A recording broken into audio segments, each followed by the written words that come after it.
y me Sí, descalificas, entonces, me descalificas con una banalidad. a ver, ¿cuál Perdóname, banalidad? ¿Cuál banalidad? Cité un hecho Sí, histórico. la Tú banalidad estabas son nuestras diciendo, crónicas, la los narcos banalidad están son en nuestras todas partes. crónicas, la Dijiste, banalidad son los testimonios narcos que están presentamos en todos todas los partes días. en este país, Sí, y te digo, tú sí. estás indignado porque una candidata que está enfrentando al poder dice que su adversaria es una narcocandidata. ¿Dónde está la banalidad?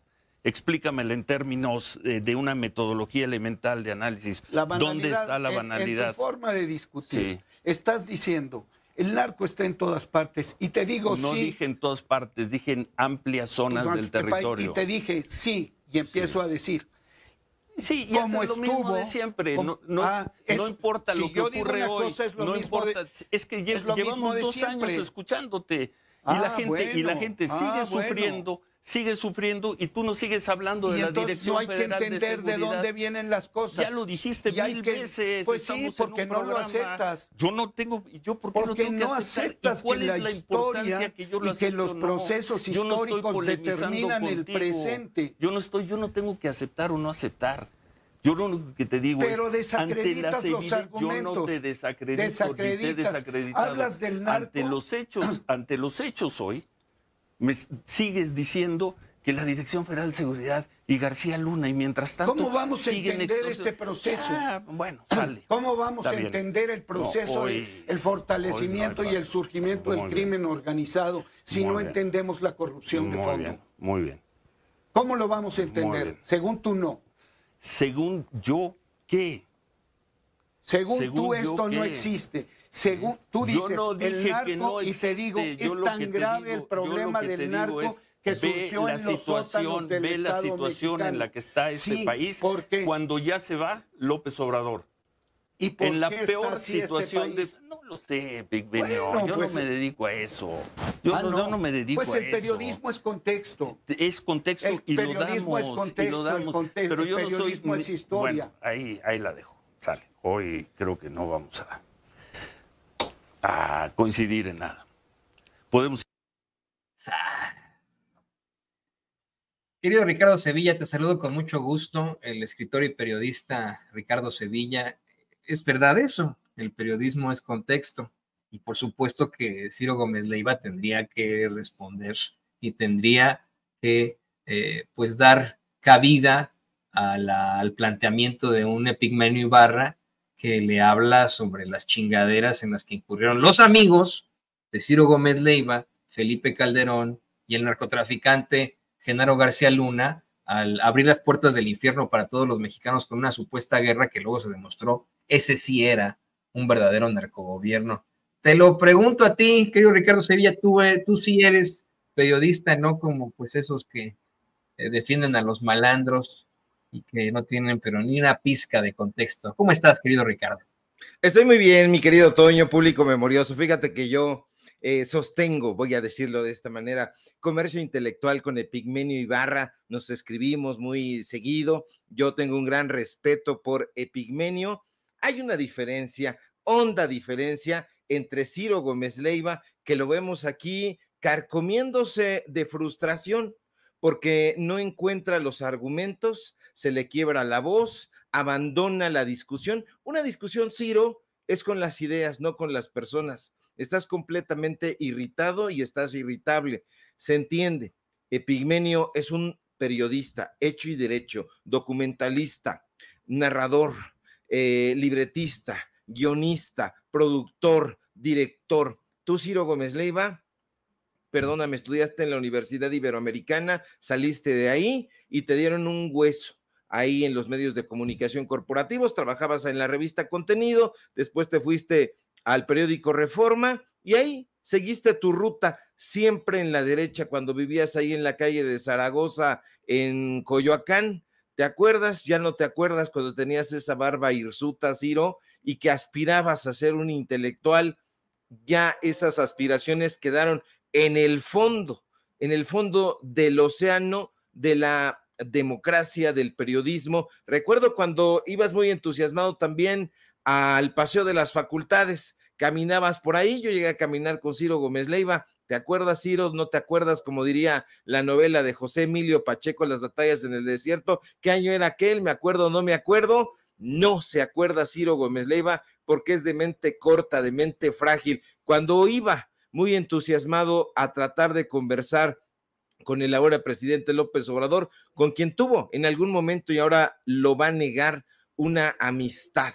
Ciro Gómez Leiva frecuentaba al hoy presidente Andrés Manuel López Obrador cuando vivía allá en Copilco.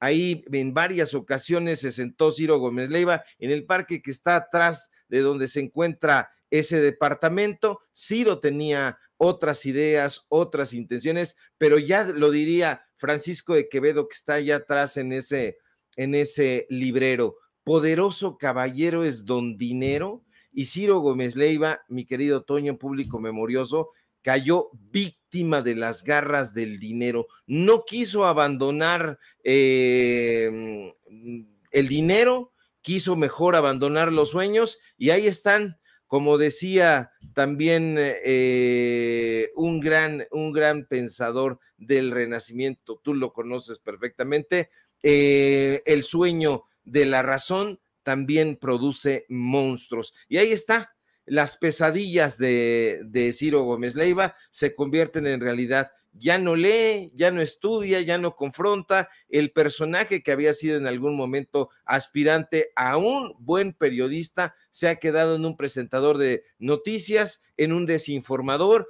en un personaje que ha preferido vivir en un penthouse, en una de las zonas más lujosas de la República Mexicana, aquí en Ciudad de México, allá en la zona de Polanco. Y bueno, Ciro Gómez Leiva queda apaleado, le ha dado una tunda a Epigmenio. Quién sabe, yo le vi, Toño, ganas de que lo quería correr, porque cuando ya se ve esta clase de personajes rebasada en los argumentos, lo único que hace es señalar la puerta, o se van de plano como lo hizo él. Bueno, ya lo voy a dejar de esa manera, ya no quiero discutir, ya no quiero confrontar, ya no quiero argumentar, ya me cansé, diría Murillo Karam. Estoy muy bien, mi querido Toño, muchas gracias. Me aventé un largo ahí, una soflama, pero estoy muy bien, muchas gracias. ¿Tú cómo te encuentras? Bien, bien, y fíjate que a diferencia de ti, a mí ni me topa Pigmenio Ibarra, ¿no? Me parece que alguna vez que de pronto tuvimos problemas con la comunicación, una entrevista que le estaba realizando Vicente Serrano, así muy a la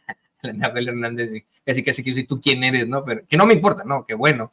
También admiro muchísimo la forma en la que ha podido exhibir a estos personajes que de periodismo pues no tienen nada, de comunicación no tienen nada, que evidentemente, bueno, pues actúan con las entrañas y que, como bien lo mencionas, en todo caso, han estado ahí realizando un papel de cabilderos, de publirelacionistas. O sea, qué interesante el pensar que alguien como Ciro Gómez Leiva ha cultivado esas grandes amistades con los más poderosos y poderosas de México.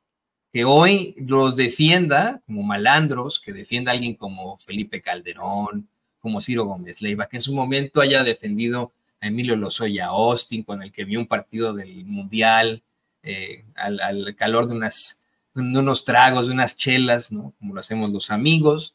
Qué bueno que pueda existir este tipo de voces en esos medios de comunicación corporativos. Yo decirte que mi admiración hacia Epigmenio, ya esto también que nos ve, que nos escuchaba más allá, incluso porque Epigmenio perteneció a un grupo scout que tiene mucha significación, es muy significativo para mi familia.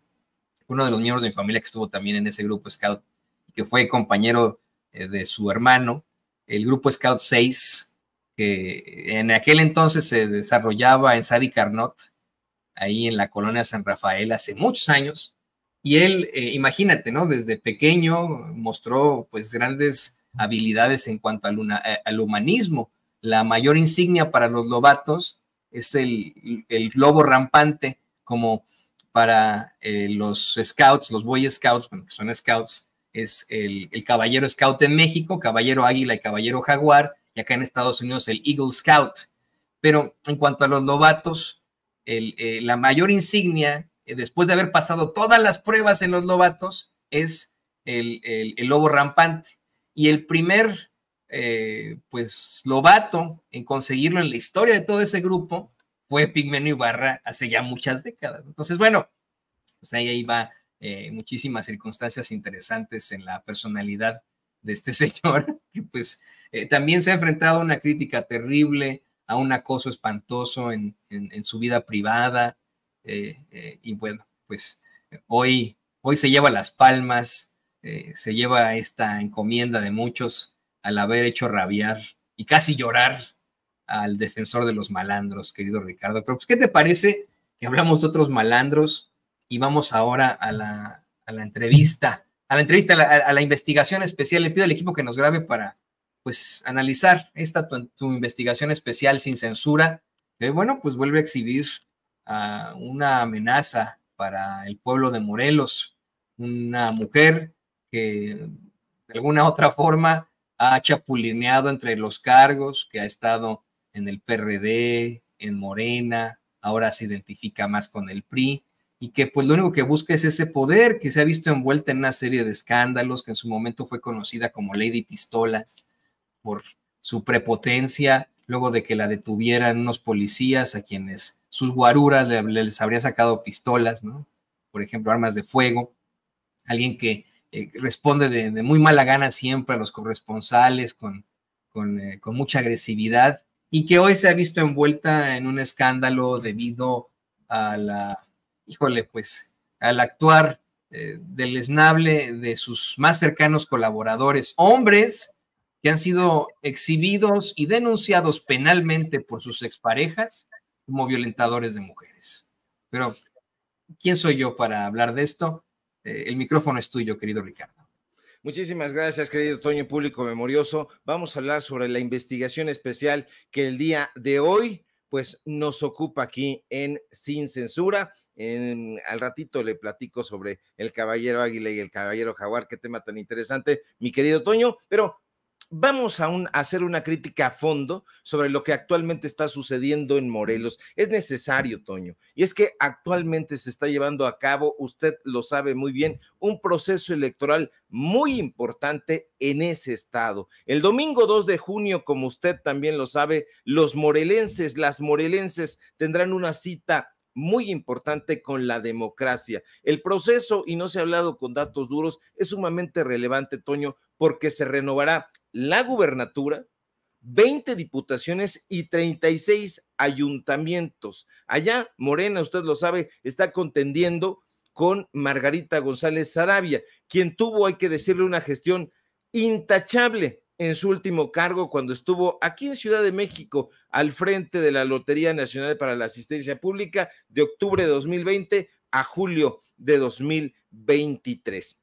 Ahora, por otro lado, está Jessica Ortega de la Cruz. Se ha hablado poco de este personaje, pero ella es la abanderada de Movimiento Ciudadano y de un partido, el partido Morelos Progresa, cuyo principales jefes, Toño, allá a nivel estatal, son exdiputados locales perredistas, todos y cada uno de ellos con enorme desprestigio, es decir, la han empantanado y Jessica Ortega de la Cruz no tiene ninguna posibilidad de coronarse con la victoria en el estado de Morelos. Y finalmente está Lucy Mesa, que es la abanderada del PRIAN. Y aquí vale la pena hacer un alto, Toño, y revisar con datos duros, siempre con datos duros, quién es Lucía Virginia Mesa Guzmán, quien otrora, usted lo sabe, fuera senadora de Morena y hoy es vista como una traidora, por decirlo menos. De entrada, cabe mencionar que Lucy Mesa encabeza la alianza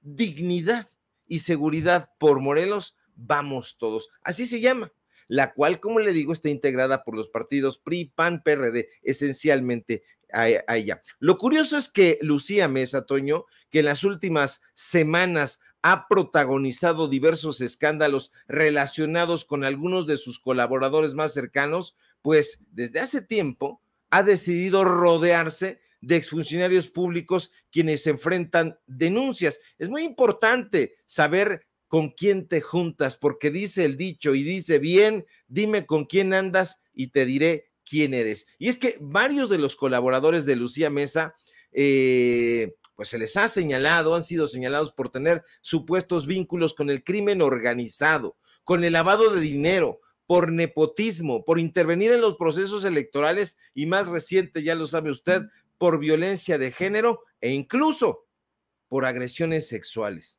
Ahora, es importante mencionar, Toño, que Lucía Mesa llegó al Senado en 2018 de la mano de Morena. Eso no se le olvide, eso va a determinar muchísimas cosas. Llega ahí, y hay que mencionarlo, no es porque fuera fundadora de Morena en ese estado ni en ningún otro. Llega ahí después de que el PRD en Morelos le negó contender por la gubernatura. Y es importante mencionar que el entonces gobernador Graco Ramírez, quien entregó, usted lo sabe, a Morelos al crimen organizado durante todo un sexenio, decidió imponer a su hijo adoptivo, Rodrigo Galloso, en las elecciones en aquel momento, quien, como mucha gente sabe, perdió miserablemente la contienda. Y en esos movimientos de magia y chapulineo político, Lucy Mesa, ya como abanderada de la derecha, ha decidido sumar a su equipo nada más ni nada menos que a Graco Ramírez, que es el gran titiritero, pero con él llega su colaborador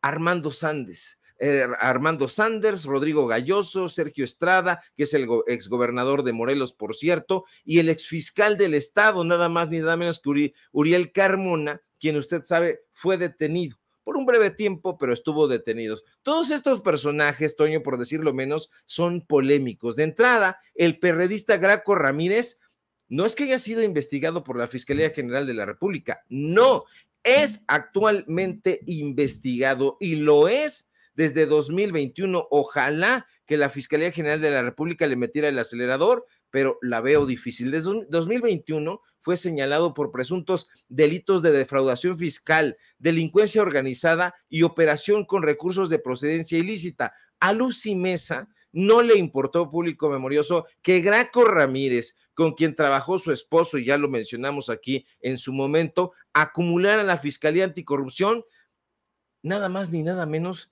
que 40 denuncias que señalaban al exgobernador y sus colaboradores cercanos de haber cometido diferentes ilícitos. Es importante aquí, Toño, subrayar que 5 de esas denuncias lograron llevar a cabo un proceso de judicialización. Eso es muy importante. ¿Por qué? Porque ahí vamos a ver el contubernio que tienen con el Poder Judicial. ¿Por qué? Porque en ese momento Graco Ramírez recibe la ayuda del corruptísimo Poder Judicial. ¿Y por qué? Porque un juez federal decide concederle un amparo para evitar su detención. Iban a detener a Graco Ramírez.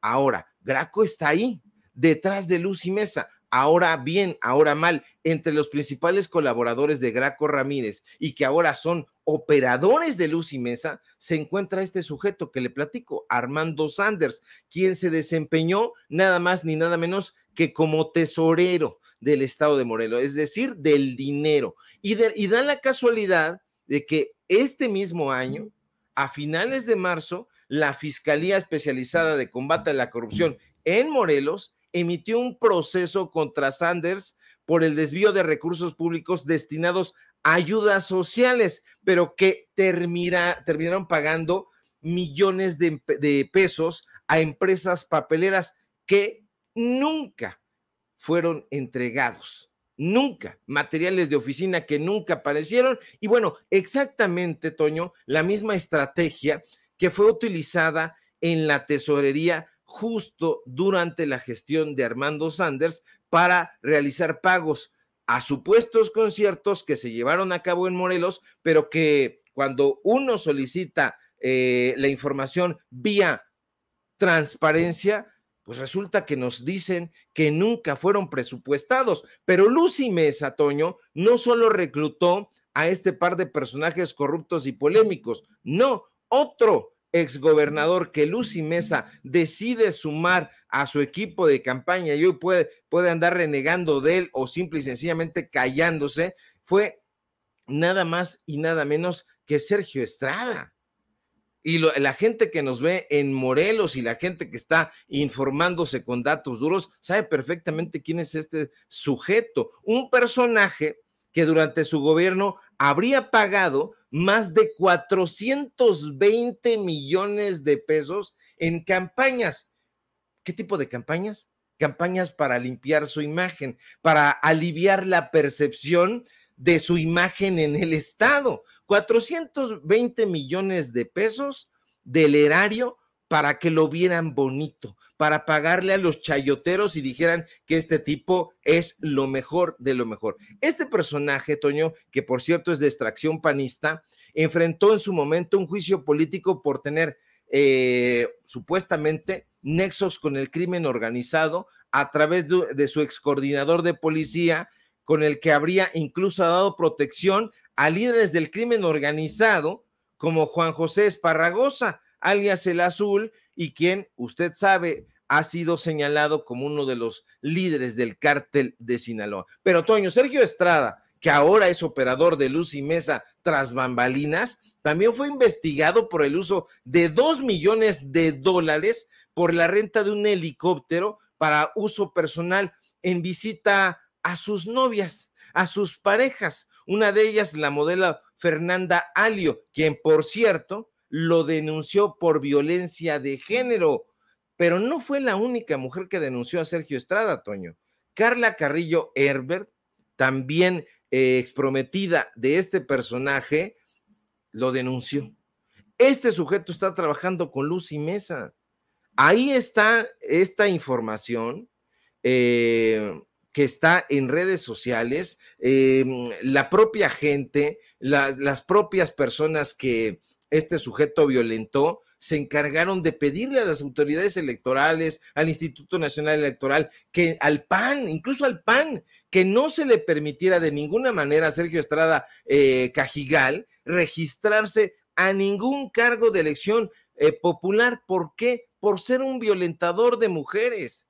Y en efecto, Toño, no se registró el señor Estrada a ningún cargo de elección popular, pero sí se encuentra apoyando de lleno en la campaña de Luz y Mesa. De la mano de Graco Ramírez, también hay que decirlo, llega la campaña de Luz y Mesa Rodrigo Galloso, el hijastro de Graco, quien es investigado por peculado de dinero y otros delitos federales. Tienen una ficha tremenda. En enero de este año, de este 2024, la Fiscalía General del Estado de Morelos, por violencia de género, las autoridades le fincan actos relacionados, ojo, con la privación de libertad, o sea, del secuestro. Por la red de nepotismo de su padre, ha librado las sanciones que se supone que debería de enfrentar.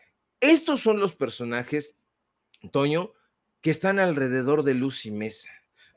Está Uriel Carmona, quien fue conocido también a nivel nacional por abusar de su autoridad, por encubrir junto con la Fiscalía Estatal el feminicidio que se cometió en contra de Ariadna Fernández. Usted lo recuerda perfectamente. En ese caso, el crimen se denunció aquí en la Ciudad de México, pero el cuerpo apareció allá, en Morelos. Carmona fue detenido en agosto de 2023 y por fallos judiciales, usted lo sabe, que salieron a su favor, fue liberado en un mes, en septiembre, mientras sus colaboradores, pues bueno, también recibieron diferentes tipos de sanciones. Esta es la gente que está colaborando con Luz y Mesa, con Lucía Virginia Mesa Guzmán, mejor conocida como Luz y Mesa. Está, Toño, llevando a cabo toda clase de ardides, de tretas para intentar quedarse en la gubernatura de Morelos. La candidata de la oposición no ha tenido ningún empacho en rodearse de violentadores, de agresores sexuales e incluso, se diría, de secuestradores, porque hay que recordar, Toño, que esta información que han estado ustedes aportando muy reveladoramente aquí en Sin Censura, también allá Meme Yamel en sus espacios, ha ido delineando quiénes son estos personajes, pero es muy importante venir a informarle a usted con datos duros quiénes son estos personajes, cuáles son sus cartas credenciales, de dónde vienen, hacia dónde van, cuáles son sus verdaderos intereses, cuáles son sus auténticas motivaciones, y da pena decirlo, Toño, o da miedo decirlo, pero ninguna motivación tienen para mejorar al pueblo de Morelos. Tienen otras motivaciones que no tienen que ver con pues con lo social, con lo económico, con lo cultural, con la seguridad, porque ahorita hay que decirlo también, en Morelos hay una fuerte crisis de inseguridad que no se quiera ver, eso es otro boleto, pero eso es lo que le esperaría a la gente en Morelos de llegar Lucy Mesa a la gubernatura. Por eso decía yo desde que te presentaba, desde que presentábamos esta investigación, al riesgo, a la amenaza a la que se enfrenta el pueblo de Morelos con esta señora que efectivamente se rodea de corruptos, de violentadores. Fíjate que mucha gente está comentando ahora, querido Ricardo, una señora hace unos momentos de nombre Cristina Bárcenas me pide que por favor cortemos este video y lo subamos a nuestras redes sociales. Siempre lo hacemos, ¿eh? Todo lo que se da a conocer aquí en Sin Censura, todo lo que transmitimos, lo vamos cortando en segmentos para subirlo después a nuestros 3 canales, a Sin Censura Media, a Sin Censura Presenta, pero sobre todo a Sin Censura TV.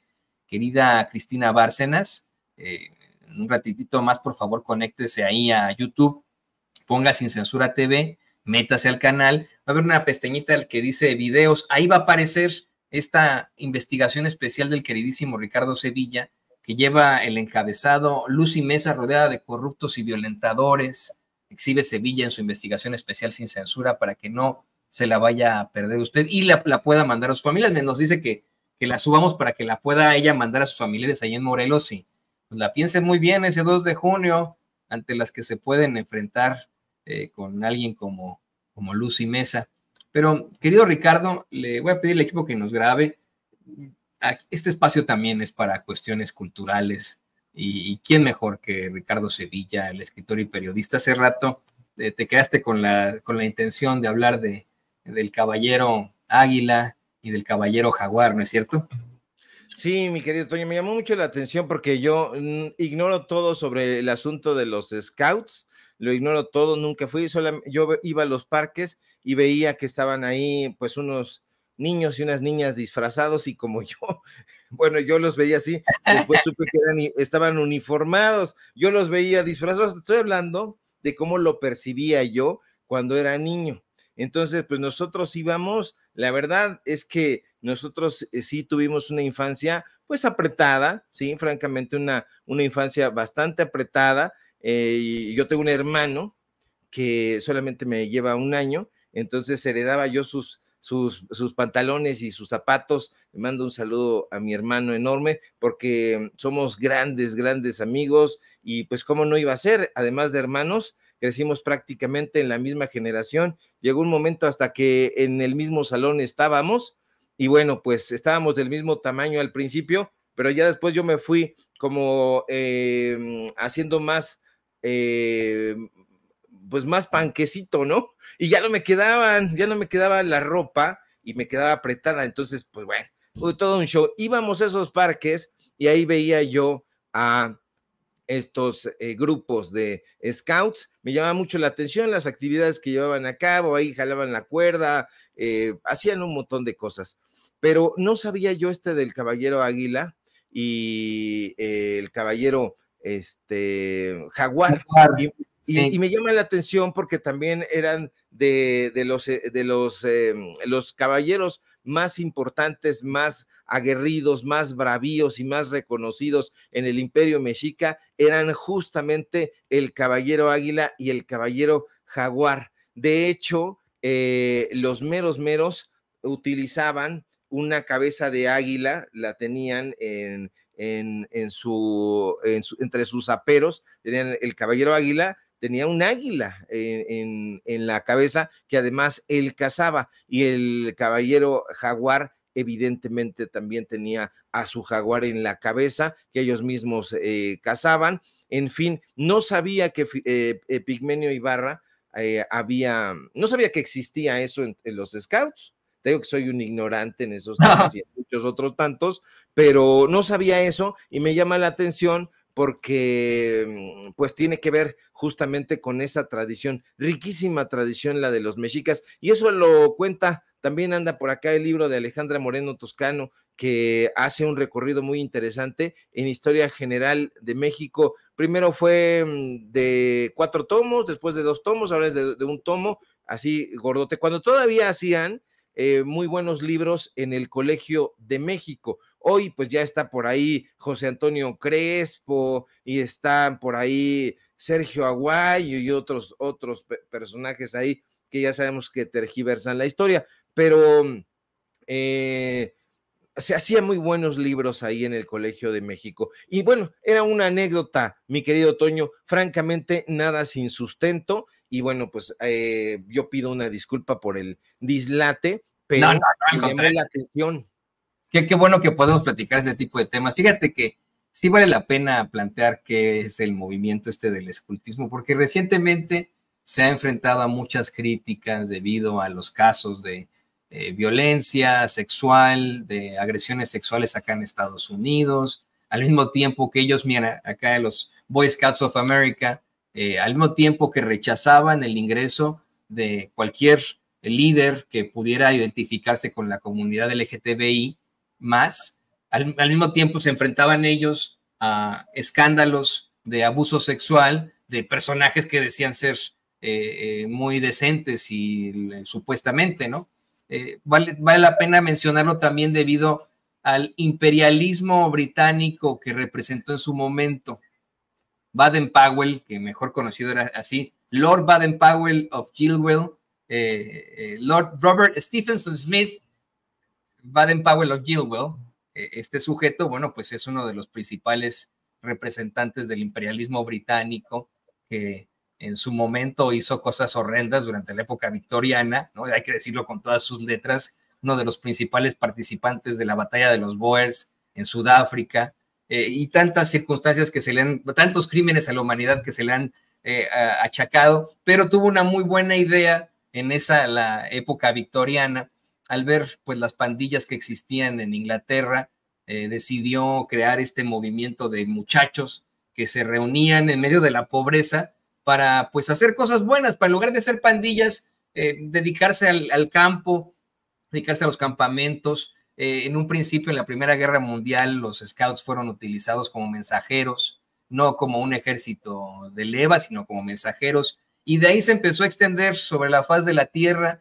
Llegan a América por primera vez, al continente americano, a Chile, ¿no? Los primeros scouts que tenemos en el continente son los scouts chilenos, después los estadounidenses con los llamados Boy Scouts of America, y en algún momento se llega a fundar la Asociación de Scouts de México, la cual divide, pues vamos, este escultismo, esta instrucción en varias ramas, que ahora ya están muy, con mucho respeto lo digo, ya están muy mafufas, pero cuando yo era niño, se dividían en los castorcitos, que son niños de 3 a 6 años, después eran los lobatos y gacelas, que se dividían en hombres y mujeres. Niños eran los lobatos de 6 a 12 años y gacelas, que eran niñas de 6 a 12 años, y las tropas, que era la tropa de expedicionarios, y la otra, o a veces estaban juntas, que eran muchachos y muchachas separados, ¿no? De entre 12 y 17 años, para después llegar a lo que se llama el clan, ¿no? Que es malinterpretado aquí en Estados Unidos, pero el clan, que es ya los dirigentes, los jóvenes que reman su propia canoa, se supone, y en la parte de los lobatos, pues existen estas insignias que terminan siendo la de el lobo rampante. En los lobatos se inspiran precisamente en la historia del autor británico Rudyard Kipling. Usted lo conoce perfectamente, el libro de la selva, que me imagino que Ricardo te nos va a poder decir mucho al respecto, y pues toda la mística de precisamente el libro de la selva.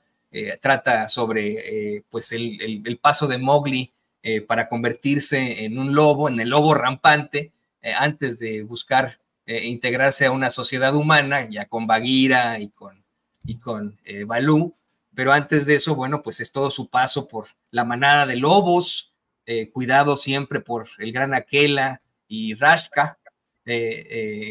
Vamos para llegar a algún momento a lo que es eso, el gran lobo rampante. Y al pasar a la tropa, te digo, ya a los 12 años, se tienen otras insignias que en México culminan con esas dos grandes insignias, el caballero Scout Jaguar y el caballero Scout Águila.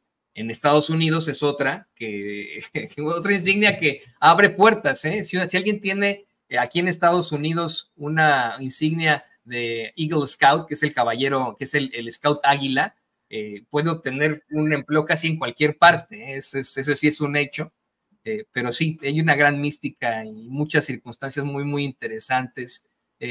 Hasta en muchos momentos los Scouts pues han sido parte importantísima en el apoyo de desastres, también en la unión de clases, puesto que siempre se busca que se pueda ejercer ese escultismo sin gastar mucho dinero y que todos puedan participar y que todos se puedan echar la mano, pero al mismo tiempo pues han habido una serie de situaciones muy, muy controvertidas. Yo era como tú, yo en algún momento pues los veía, así como tú los veías disfrazados en los parques.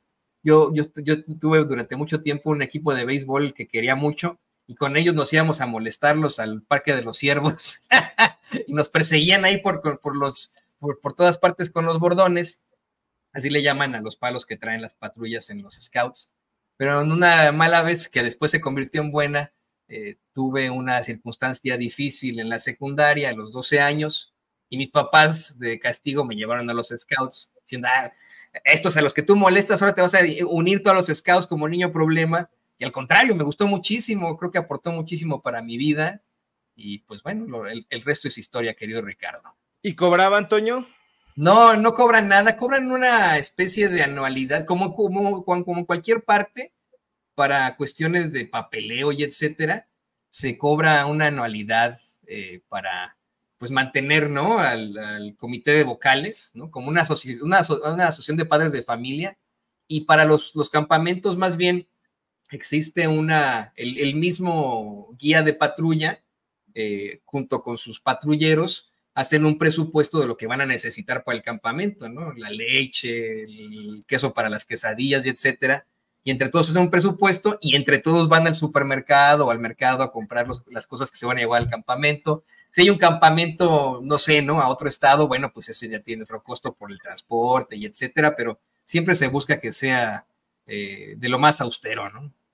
Sí, no podíamos ir, Toño. La verdad es que sí tuvimos una infancia muy ajustada y yo los veía, los Scouts, así como fresones. Los veía como fresones. De verdad, nosotros tuvimos una situación muy, muy, muy difícil. Ya será en otro momento que lo platiquemos. Me llama mucho la atención lo de Chile. El primer Scout, dices, allá en Chile, y yo me imaginé a José Donoso, a Pablo Neruda, a María Luisa Bombal, a los grandes escritores allá, chilenos, como vestidos de Scouts. Decía algún escritor por ahí, yo en la literatura solamente soy un principiante, creo que fue Vicente Huidobro, chileno, por cierto, también. Solamente soy un aprendiz, un Scout de las letras. Entonces, no conozco muy bien, me has enseñado bastante sobre el tema y me ha revelado algunas cosas que no sabía yo sobre los Scouts. No conocía absolutamente nada, he de ser completamente sincero. Sí, tuve un concepto así, como lo veía muy lejano. Nosotros íbamos a pie a casi todos lados, heredábamos la ropa, era difícil, lo veíamos eso como muy, muy distante, pero pues qué bueno que veo esa oportunidad. Las primeras excursiones que hice yo solito fueron ya en el Colegio de Ciencias y Humanidades, en el CCH Oriente, cuando se hacían las prácticas de campo. ¡Ay, el CCH! Benjamín Barajas, hijo de la tostada, tiene al CCH hecho una cosa horrible, mi querido Toño, público memorioso. La Universidad Nacional Autónoma de México, en las garras de Leonardo Lomelí Vanegas, incompetente. Ayer tuvimos en los datos duros a unos profesores ahí, terrible, la auténtica casta dorada de la UNAM son esos profesores enquistados que están ahí, no dan clases, están haciendo millonarios con el dinero del pueblo de México, porque la autonomía es chafa, es hipócrita. Y ahí está Leonardo Lomelí Vanegas, Benjamín Barajas, estaba platicando con unos alumnos, dicen que son porros, Estaba platicando Benjamín Barajas, que fuera el director del CCH Naucalpan y ahora es el director de los 4 CCHs del Colegio de Ciencias y Humanidades. Hoy hay movilización, ya la está viendo en el CCH Naucalpan, a ver si hay seguridad, cuerpos de seguridad allá en el municipio panista de Naucalpan. Y bueno, pues la Universidad Nacional Autónoma de México no va a hacer absolutamente nada, mi querido Toño. Cambié abruptamente de tema, pero es que me parece junto con pegado este asunto, niños, jóvenes, Día del Maestro, imagínense nada más, Día del Maestro, Toño, Día de los mentores, de los guías, en los primeros pasos del aprendizaje. Ver a la maestra esta que intentaba revivir a su alumno, de verdad de que se te salen las lágrimas, ¿no? O sea, las imágenes que no le podemos mostrar aquí en Sin Censura, pero cuando se dio ese incidente ahí en el CCH Naucalpan, ver a esa maestra desesperada dándole RCP a su alumno es en primer lugar, bueno, muy heroico, ¿no? De ver a esa señora maestra como deben de ser los maestros los maestros y las maestras tratando de salvar la vida a su alumno, pero pues al mismo tiempo exhibe esa grave problemática en la que se encuentra nuestra gran casa, nuestra máxima casa de estudios, Ricardo. Sí, nuestra máxima casa de estudios, la Universidad Nacional Autónoma de México, que ha sido cuna de muchas cosas, de movimientos estudiantiles, no solamente del movimiento estudiantil del 68, sino de muchísimos movimientos, cuna de pensadoras, de pensadores, de intelectuales, de hombres y mujeres de ciencia, de la candidata presidencial, ahora que si todo marcha como hasta este momento se convertirá en la próxima presidenta de México, egresada precisamente de la resistencia, de los movimientos estudiantiles, egresada de la Universidad Nacional Autónoma de México, y ahí la UNAM nos estaban diciendo algo muy desgarrador los profesores, y tienen razón. Los profesores que no tienen plaza ahí, que les pagan por hora, o sea, les están pagando 120 pesos la hora frente a grupo, y no, a mí me parece eso una cosa bárbara, porque hay profesores y profesoras de la élite que ganan más de 100,000 pesos al mes, mientras los profesores están buscando que les den horas, la preparación de clase, la calificación de exámenes, las evaluaciones, y decían estos profesores, ojalá que también el gobierno federal pues nos echara una miradita. ¿Por qué? Porque también nosotros tenemos necesidades, ganamos muy poco, y el aumento que nos dan acá en la universidad es sumamente raquítico, por no decir ofensivo, y bueno, pues mientras tanto se está ocupando de la Secretaría de Educación Pública. Qué bueno que así sea, que los profesores y las profesoras de la Secretaría de Educación Pública tengan buenos salarios, a mí me parece eso relevantísimo, pero por otro lado, también tendría que echársele un ojito a la autonomía universitaria, porque allá los últimos rectores han hecho barbaridad. Narro, priista, Enrique Graue, 2 administraciones, prianista, este señor Lomelí Vanegas, que es la extensión de Enrique Graue. No están haciendo absolutamente nada, están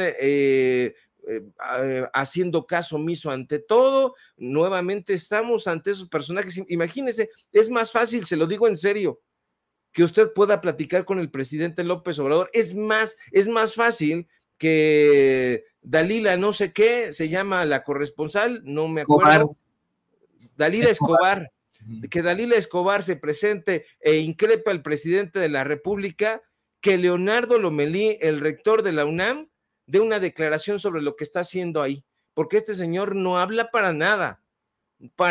Entonces, ¿qué está sucediendo en la UNAM? La Facultad de Ciencias Políticas y Sociales se fue a paro. El CCH Naucalpan está cerrado. Las clases de ese plantel se va a terminar el semestre en línea. Ayer tomaron los alumnos el plantel, mandan videos donde están embosados porque son menores de edad, y entonces echan a los porros y los porros los sacan a madrazos, perdóneme usted el exabrupto, pero es una cosa terrible. ¿Y qué dice Néstor Martínez Cristo? Perdóneme que se lo diga, es el coordinador general de comunicación social de la UNAM, se la pasa ahí diciendo tonterías o increpando a su servidor en la red social de X. A mí me parece que es un malandrín, pero bueno, esa ya es una apreciación personal.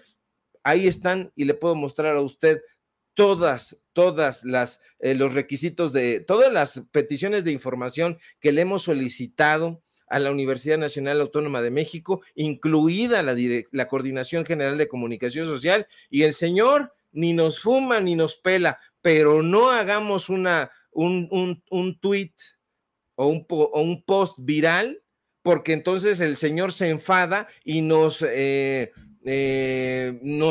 empieza a injuriar como un quinceañero. Es una cosa terrible, Toño. Ya se fue Toño. No, aquí estoy, es que se me quedó tan pegado ahí. Exactamente, personajes que podríamos pensar que son académicos y que podrían reaccionar de alguna u otra forma con mayor inteligencia, actúan, pero mira, como deja tú quinceañeros, como niños de primaria. Pero bueno, te propongo esto, Ricardo. Siguen las problemáticas en el CCH, hay paro, hay, vamos, clases a distancia. Sé que vas a estar dándote la vuelta por ahí también todavía. ¿Qué te parece que le vamos a dar un gran espacio, al espacio de siempre aquí en Sin Censura, lo que está ocurriendo allá en la UNAM, y lo ponemos con mucho gusto ya con la investigación que nos traigas? Mientras tanto, bueno, yo te quiero agradecer como siempre por poder platicar de estos temas culturales, por poder exhibir a esos políticos que representan un riesgo con datos duros, con rigor periodístico, y pedirte también que nos compartas tus redes sociales. Claro que sí, es un gusto platicar contigo, compartir los micrófonos de Sin Censura, mi querido Toño. Sígame por favor en mis redes sociales en @sevillacrítico, en X, sígame por favor en Facebook Ricardo Sevilla así nada más, en paralelo24.mx, en los datos duros. Hoy tenemos informativo en punto de las 9 de la noche y por supuesto aquí en la familia Sin Censura, donde somos orgullosamente miembros. Te mando un fuerte abrazo, querido Toño, público memorioso, y estamos pendientes a la información. Ahí lo tiene usted, el queridísimo escritor y periodista, el gran amigo de su servidor de Sin Censura, Ricardo Sevilla, aquí, con mucha fuerza.